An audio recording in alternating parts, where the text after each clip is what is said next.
आप देख रहे हैं लाइव इंडिया हर पल। ये मैंने सदन में भी कहा है और अभी भी मैं कह रहा हूँ,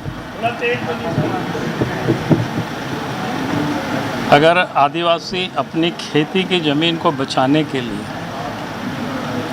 संघर्ष कर रहे हैं, लड़ाई लड़ रहे हैं, अगर उस अपनी ज़मीन को बचाने के लिए लड़ने वालों को भी अगर असामाजिक तत्व कहा जाता है, तो मैं भी उन असामाजिक तत्वों के साथ मिल करके आदिवासियों की खेती की ज़मीन है उसको बचाने के लिए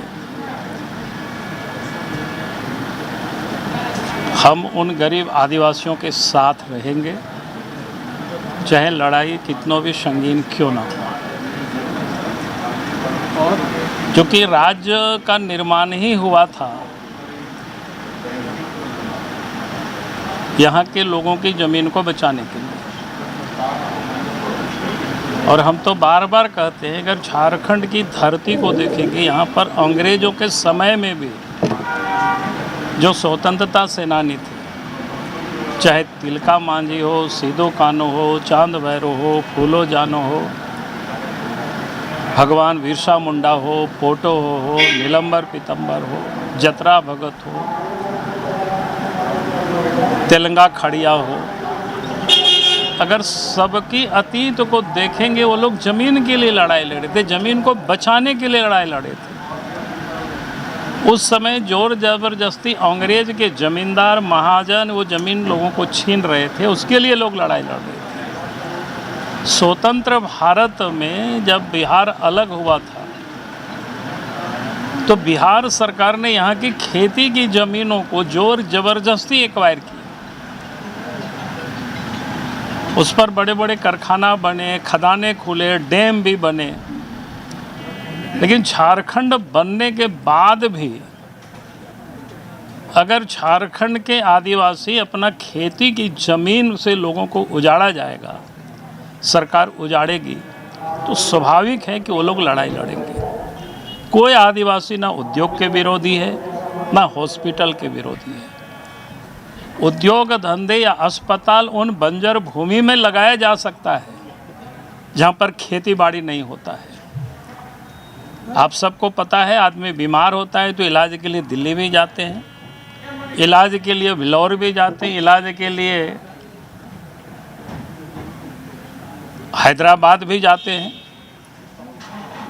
तो रांची से 15-20 किलोमीटर हट कर के भी बन सकता है, या झारखंड के किसी भी हिस्सा में हॉस्पिटल भी बन सकता है, कल कारखाना भी बन सकता है। और हम तो कहते हैं सरकार एक बार घोषणा करे कि भाई हमको ये हॉस्पिटल के लिए इतना ज़मीन चाहिए, तो आप देखेंगे कि झारखंड के लोग खुद प्रस्तावित करेंगे कि आइए हमारे यहाँ हॉस्पिटल बने, हम ज़मीन देने को तैयार हैं। झारखंड के लोग खुद कहेंगे कि इतना कारखाना बनाना है कि इतना ज़मीन आप ले लीजिए, यहाँ पर कारखाना लगाइए, देने के लिए लोग तैयार हैं। लेकिन आप अपनी सुविधा के हिसाब से सिर्फ आदिवासियों को उजाड़ने के लिए अगर आप सोच रहे हो तो आप गलतफहमी में हैं। अंग्रेज़ों से भी लोग लड़ाई लड़े थे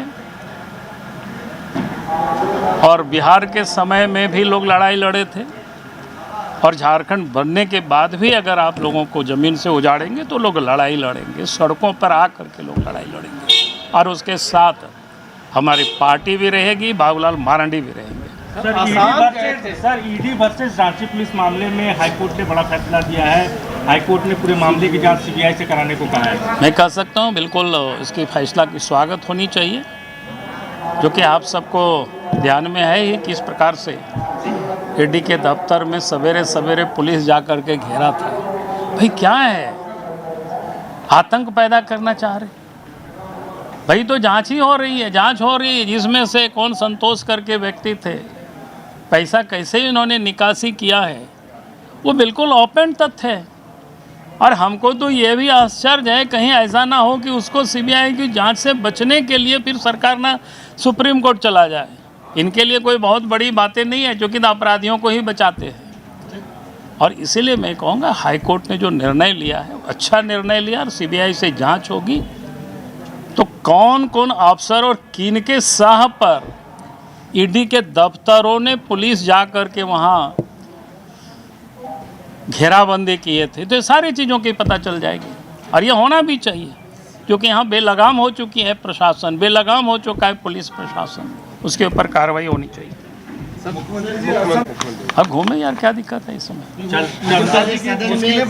चलते सत्र में जा रहे हैं प्रचार। अरे भाई, डेमोक्रेसी है, अपना ताकत को विस्तार करना चाहता है, अच्छी बात है, करे वो, इनके अगर क्षमता होगा तो करेंगे, इसमें क्या दिक्कत है। लोकतंत्र में सबकी स्वागत है हर जगहों पर, किसी के कोई रोक नहीं है। बाबूलाल जी, आज संसदीय कार्य मंत्री ने कहा कि हिंदुत्व खतरे में नहीं है, खतरे में है, और देखिए, वापस भी नहीं लिए बात। देखिए, हिंदुस्तान और हिंदू को क्या मानते हैं पता नहीं। अब ये तो उनकी समझ पर निर्भर करता है सब कुछ। हिंदुत्व का अर्थ वो कितना जानते हैं, हिंदुत्व के अर्थ कभी उनसे पूछते तो फिर ये पता चलेगा। वास्तव में आज हिंदुत्व भी खतरे में है और हिंदुस्तान भी खतरे में है। लेकिन इतना मैं ज़रूर कहूँगा कि देश के प्रधानमंत्री नरेंद्र मोदी जी के नेतृत्व में हिंदुत्व भी सुरक्षित है और हिंदुस्तान भी सुरक्षित है। और इसीलिए ये लोग बार बार नरेंद्र मोदी को भी क्या कहते हैं, बदनाम करने की कोशिश कर रहे हैं। नए नए वो नैरेटिव को गाढ़ने की लोग कोशिश कर रहे हैं, लगातार ये बातें चल रही है।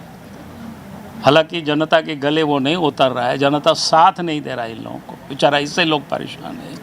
आप शुरू से देखिए, जब से देश के प्रधानमंत्री नरेंद्र मोदी जी या प्रधानमंत्री पद के लिए भी जब चुने गए थे, तब से उनके बारे में क्या क्या नहीं कहा गया, लेकिन देश की जनता ने उनके ऊपर जो विश्वास किया है और देश के प्रधानमंत्री नरेंद्र मोदी जी के रहते हिंदुत्व भी न खतरे में है, अरे हिंदुत्व भी खतरे में नहीं होगी और हिंदुस्तान भी खतरे में नहीं होगी। बाकी लोगों ने तो सब कुछ डाल ही दिया था खतरे में।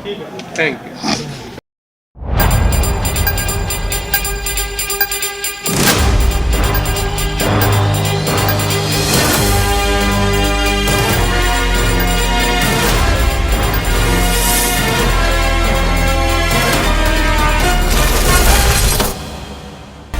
आप देख रहे हैं लाइव इंडिया हर पल।